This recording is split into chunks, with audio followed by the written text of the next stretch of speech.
You're tuned into the first newscast devoted to the Highland Lakes area. Local team coverage on Tribune Headline News, bringing you the stories you care about now. Hi everyone, I'm Connie Swinney. You're watching Tribune Headline News on Northland Channel 15. Here's a look at your headlines. We have the latest on a proposal to incorporate Kingsland and a drug conviction involving one of the largest busts in Granite Shoals. Those stories plus weather and sports coming up. But first, authorities capture a registered sex offender attempting to stay under the radar. According to police, 34-year-old Brian Eugene Taylor was caught in Missouri after fleeing Burnett County on numerous charges of child indecency and sexual assault. The capture was the second time the U.S. Marshal's Office has worked with Granite Shoals Police on the same suspect. Taylor is a registered sex offender who investigators say skipped out on his bail and allegedly told a bondsman he was heading for Mexico. Granite Shoals Police have been monitoring him since he moved to the city in December 2010. According to documents, he was first convicted in 2003 on a sexual offense involving a 14-year-old girl. He faced subsequent molestation charges in Granite Shoals and Horseshoe Bay in January 2011. He bonded out and missed a court appearance on July 27th and had been on the run from authorities until he was found recently by the Marshals. In our next headline, a conviction in what's believed to be the largest methamphetamine seizure in 15 years in Granite Shoals. Authorities initially raided this home in Granite Shoals. They found nearly 4 gallons of liquid methamphetamine with an estimated street value of $227,000. Authorities reported they also found other chemicals used to make drugs and a weapon. 53-year-old Keith Wayne Henson was one of 2 people charged with a string of drug and weapons violations. He was sentenced this week to 40 years in prison. When we come back, more heat in the forecast. How's the forecast look for Lakefest? Details and weather.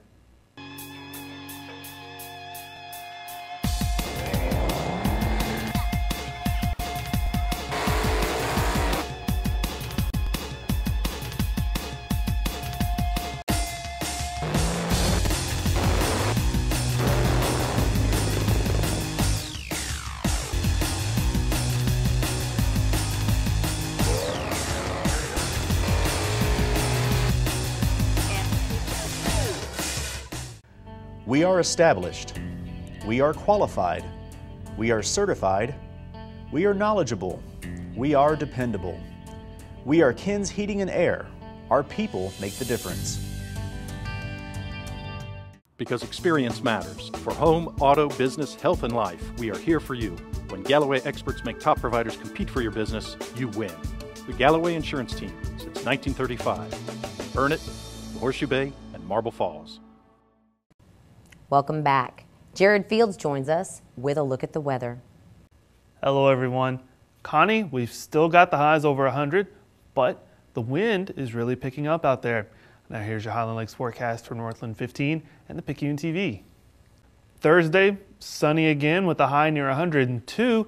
We'll have heat index values though as high as 105. Winds out of the south between 10 and 15 miles an hour. Thursday night, increasing clouds and increasing wind, a low around 78. And gusts as high as 20 miles an hour. Friday, mostly sunny with a high near 101, winds out of the south between 10 and 15, and gusting as high as 20. And then into Friday night, partly cloudy, a low around 77, south winds between 10 and 15, gusting as high as 20. And when the boats start racing Saturday morning, those winds should be calmed down for great racing conditions. Otherwise, it'll be hot, of course, so good luck if you plan on braving the heat. Have a good day, everyone. For Northland 15 and the Picayune TV, I'm Jared Fields. Jared, thanks. Jennifer Fierro joins us with a peek at what's coming up in sports. Faith Academy has spent several practices in full pads. We had a chance to catch up with what's going on with the Flames. Tell you all about that coming up in sports. Coach Larry Berkman takes a hands-on approach to coaching, and he takes that same approach to handling your car. So join Coach's team and give your car, truck, or boat the MVP treatment at Coach Wash, where our customers call the plays.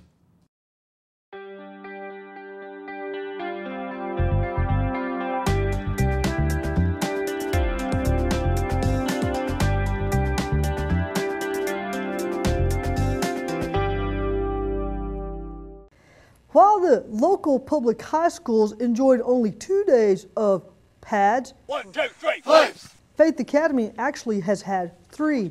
We did get a chance to stop in and see what's going on with the Flames. Of course, they have been breaking down their playbook and looking specifically at the quarterbacks, the linemen, and of course, who's going to be running and catching the ball. We had a chance to talk to head coach Russ Roberts about all of those things. Here's what he had to say. TAPS allows you to start in pads a day early. So we didn't do much contact work, but we put the pads on yesterday and let them get used to it. So we saw a few things yesterday, we saw more today. And I like what I see. As is the case so often in TAPS ball, our skills are not quite as good yet. Our talent level is real up and down. We have guys that got excellent talent level. We got guys that aren't quite as good. But what I am seeing, I'm seeing great effort. And if as long as we continue to have the effort we're having right now, we'll be able to close the gap on that talent level pretty quick. Recently, I had the honor of attending the Seton Kids Caravan Tailgate Party, where we had the chance to talk to some of the legendary college coaches in the Texas University ranks. One of those, of course, is a guy near and dear to the hearts of the Hill Country, and that is Spike Dykes, the former head coach at Texas Tech. We had a chance to pick his brain a little bit about the brand new Big 12. Here are some of his thoughts. That's a hard question. You know, of course, Oklahoma's been picked #1 in the nation. I understand why. They got a great quarterback back. They've got a great coach. Bob Stoops has done a great job. And more importantly, they've got a great program. You know, it's just year after year after year the same. Much like Texas has been until last year. You know, Texas had a bad year. Every once in a while you have a bad year. Sometimes it makes a big difference in the next season. Sometimes it doesn't. But I feel sure that Texas will rebound. I don't think you ever count that. When you win 10 games in a row like they have for 11 years, you're not bad off. Of course, Oklahoma State is picked real high. And how about the Aggies? The last 3 games of the season last year, the Aggies beat Oklahoma, Nebraska, and Texas. That's pretty good football, I'm telling you. That's it for sports. I'm Jennifer Fierro. Connie, back to you. Jennifer, thanks. Another move is underway to have Kingsland incorporate as a city. The community is considered one of the largest settlements in the Highland Lakes. Estimated population numbers put the area at 6,000 residents. A group has presented a list to election officials with potentially enough signatures to put the proposal on the ballot. Supporters of the initiative say citizens can receive better water and road services along with possible police protection, while those against are opposed to additional taxes. Those were your headlines, where our stories are your stories. Thanks so much for watching us on Northland Channel 15. For the Picayune TV, I'm Connie Swinney.